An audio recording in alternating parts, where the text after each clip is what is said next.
വീര്യം കുറഞ്ഞ മദ്യത്തിന് ബജറ്റിൽ നികുതി ഇളവ് പ്രഖ്യാപിച്ച കേരളത്തിലെ യു.ഡി.എഫ് സർക്കാരിനെതിരെ സംസ്ഥാനത്തെങ്ങും ഡിവൈഎഫ്ഐയുടെ പ്രതിഷേധം.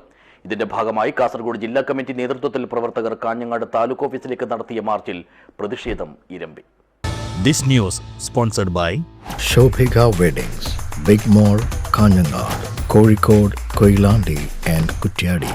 മദ്യമാഫികൾക്ക് കൊള്ളലാഭമുണ്ടാക്കാനാണ് കേരളത്തിലെ വി.ഡി. സർക്കാർ ആദ്യ ബജറ്റിൽ നികുതി ഇളവ് പ്രഖ്യാപിച്ചതെന്ന ആരോപണം മുൻനിർത്തിക്കൊണ്ടാണ് ഡിവൈഎഫ്ഐയുടെ നേതൃത്വത്തിൽ സംസ്ഥാനത്തുടനീളം പ്രതിഷേധം സംഘടിപ്പിച്ചത്.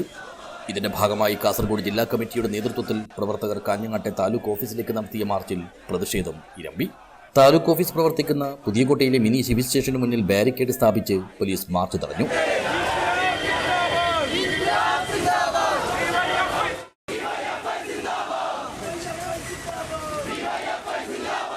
ഇതോടെ ഏതാനും ചില പ്രവർത്തകർ സിവിൽ സ്റ്റേഷന്റെ മതിൽ ചാടി അകത്ത് കടന്നു.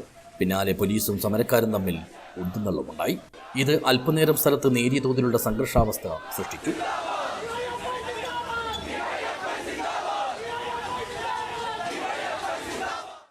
തുടർന്ന് ഡിവൈഎഫ്ഐ സംസ്ഥാന joint secretary Rajeesh Vellat March ഉദ്ഘാടനം ചെയ്തു. യഥാർത്ഥത്തിൽ ഇത് ഒരു സർക്കാരിനെ സംബന്ധിച്ചിടത്തോളം ഒരു മധുവിധു കാലമാണ്. ഒരു സർക്കാരിന്റെ മധുവിധു കാലത്ത് ആ സർക്കാരിനെതിരായി പ്രതിഷേധം സംഘടിപ്പിക്കാൻ ഇടയാകുന്ന സാഹചര്യം സാധാരണഗതിയിൽ കേരളത്തിന്റെ പൂർവ്വകാല ചരിത്രം പരിശോധിച്ചാൽ ഉണ്ടാകാറില്ല. എന്നാൽ യു.ഡി.എഫിന്റെ സർക്കാർ അധികാരത്തിൽ വന്ന് വളരെ ചുരുക്കം ദിവസങ്ങൾക്കുള്ളിൽ സ്വീകരിക്കുന്ന അങ്ങേയറ്റത്തെ ജനവിരുദ്ധ സമീപനത്തിന്റെ, സ്വജനപക്ഷപാതപരമായ സമീപനത്തിന്റെ, അഴിമതിയിൽ മുങ്ങുന്ന സമീപനത്തിന്റെ ഭാഗമായി കടുത്ത പ്രക്ഷോഭത്തിന് നേതൃത്വം കൊടുക്കാൻ യുവജന പ്രസ്ഥാനം ഉൾപ്പെടെ ഈ കേരളത്തിലെ ജനാധിപത്യവാദികൾ നിർബന്ധിതരാകുകയാണ്. എന്തായിരുന്നു സതീശൻ ഉൾപ്പെടെയുള്ള കേരളത്തിലെ യു.ഡി.എഫിന്റെ തെരഞ്ഞെടുപ്പ് വരെയുള്ള വാദം? തങ്ങൾ ഈ നാട്ടിലെ സാധാരണക്കാരായ മനുഷ്യരുടെ കൂടെ നിലകൊള്ളുന്ന കൂട്ടരാണ് എന്ന് പ്രഖ്യാപിച്ചുകൊണ്ടായിരുന്നില്ലേ തെരഞ്ഞെടുപ്പിന് നേരിട്ടുകൊണ്ടിരുന്നത്? തങ്ങൾ കോർപ്പറേറ്റുകൾക്കെതിരായ സമീപനം സ്വീകരിക്കുന്നവരായിരുന്നു എന്നല്ലേ പ്രഖ്യാപിച്ചുകൊണ്ടിരുന്നത്? തങ്ങൾ PMC ഉൾപ്പെടെയുള്ള നയങ്ങൾക്കെതിരാണ് എന്നല്ലേ യു.ഡി.എഫ് എല്ലാ ഘട്ടത്തിലും ഈ കേരളത്തിലെ ജനങ്ങൾക്കിടയിൽ നടത്തിയ പ്രചരണം? എന്നാൽ പ്രിയപ്പെട്ടവരെ, അധികാരത്തിൽ മെയ് മാസം 18-ാം തീയതിയാണ് വി.ഡി. സതീശൻ മുഖ്യമന്ത്രിയായി അധികാരമേറ്റെടുക്കുന്നത്, സർക്കാർ സത്യപ്രതിജ്ഞ ചെയ്യുന്നത്.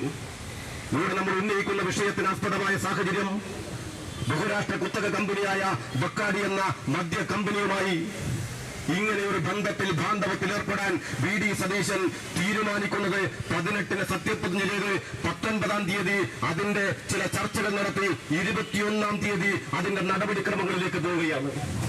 2023-ലാണ് ബക്കാടി കമ്പനി ഇതുമായി ബന്ധപ്പെട്ടുകൊണ്ട് സംസ്ഥാന സർക്കാരിന്റെ മുന്നിലേക്ക് വരുന്നത്.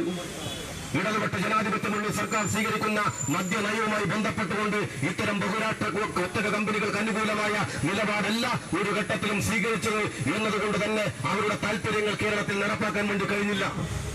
എന്നാൽ വി.ഡി. സതീശൻ അധികാരമേറ്റെടുത്ത് 3-ാം നാളിൽ ഫയൽ നീങ്ങുകയാണ്. ചടങ്ങിൽ ജില്ലാ പ്രസിഡന്റ് M.V. രതീഷ് അധ്യക്ഷനായി. നേതാക്കളായ സാദിഖ് ചെറുകോടി, കെ. കനേഷ്, നാസറുദ്ദീൻ മലങ്കര, കെ. മഹേഷ് എന്നിവർ സംസാരിച്ചു. വി. ഗിനീഷ് സ്വാഗതം പറഞ്ഞു. യു.ഡി.എഫ് സർക്കാർ അവതരിപ്പിച്ച ധവളപത്രവും ബജറ്റും കേരളത്തെ കോർപ്പറേറ്റുകൾക്ക് തേരെഴുതുന്നതാണെന്നും വീര്യം കുറഞ്ഞ മദ്യത്തിന് നികുതി ഇളവ് നൽകിയാൽ അഴിമതിയാകുമെന്ന് പ്രതിപക്ഷ നേതാവായിരുന്ന ഘട്ടത്തിൽ പറഞ്ഞ വി.ഡി. സതീശൻ ഇപ്പോൾ മുഖ്യമന്ത്രിയായപ്പോൾ നികുതി ഇളവ് നൽകിയത് ആരെ സഹായിക്കാനാണെന്നും സമരക്കാർ ചോദിച്ചു. മാത്രമല്ല, MG സർവകലാശാല RSSന്റെ ശാഖയായി അധപ്പതിച്ചത് വി.ഡി. സതീശൻ RSS ഡീലിന്റെ ഭാഗമായാണെന്നും PM ശ്രീ പദ്ധതി ധൃതിപ്പെട്ട് നടപ്പിലാക്കുന്നത് ആർക്കു വേണ്ടിയാണെന്നും ചോദിച്ച ഡിവൈഎഫ്ഐ മംഗളൂരുവിൽ വി.ഡി. സതീശൻ അദാനി കൂടിക്കാഴ്ചയുടെ ഫലമാണ് തീരദേശം ലക്ഷ്യമിട്ട് പ്രഖ്യാപിച്ച പുതിയ പദ്ധതി നിർദ്ദേശങ്ങളെന്നും കുറ്റപ്പെടുത്തി. News bureau, Kanhangad.